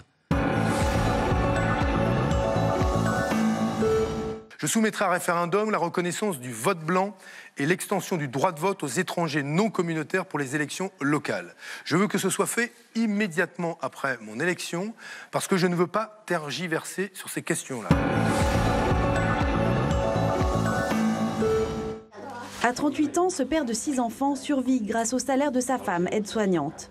Il touche aussi une allocation parentale de 800 €. Tiré au sort comme demi-chômeur pour expérimenter le revenu de base, Yua recevra 560 € par mois pendant 2 ans. Ce revenu remplace son allocation chômage, mais il continuera à le toucher même s'il retrouve un emploi. J'ai cette opportunité d'avoir 2 ans devant moi pour faire ce que je veux et expérimenter des choses. Je n'ai rien à perdre, donc je peux prendre des risques, essayer de me lancer dans différents domaines, voir si cela fonctionne. Le problème fondamental, c'est le prix. Alors, quel est le prix d'une petite entreprise ? L'expérience prouve que ce prix est souvent beaucoup trop élevé par rapport au prix du marché et par rapport à la rentabilité de la structure, ce qui fait que souvent, un repreneur regarde un petit peu vite peut-être, mais se dit à ce prix-là, moi, j'achète pas. La transmission des entreprises est un enjeu majeur pour le dynamisme de l'économie française. Si on veut conserver un secteur industriel performant avec évidemment les emplois associés, il faut qu'on favorise cette transmission parce qu'il faut que l'industrie se digitalise, se numérise. C'est très important. Il faut qu'il y ait aussi des jeunes chefs d'entreprise qui transforment les industries. Avec le vieillissement des baby-boomers, 600 000 chefs d'entreprise devraient prendre leur retraite d'ici 10 ans. Des milliers d'emplois sont en jeu. Il va se passer une chose dans les 5-10 ans à venir, c'est que nous avons 30 millions de salariés qui vont changer d'emploi. Et ils vont changer d'emploi dans un univers complètement ouvert. Parce que personne ne va arrêter la transformation digitale de la planète et encore plus de l'Europe, encore plus vite, parce qu'il faut qu'on soit à la pointe de ça. Et on arrive à la fin de cette émission. Merci encore de votre fidélité. Demain, votre rendez-vous matinal, c'est Territoire d'Info. Quant à moi, je vous retrouve avec plaisir. Et dès lundi soir, notez-le pour une émission spéciale dans la foulée du grand débat qui opposera les 5 principaux candidats à la présidentielle. À lundi donc, avec grand plaisir.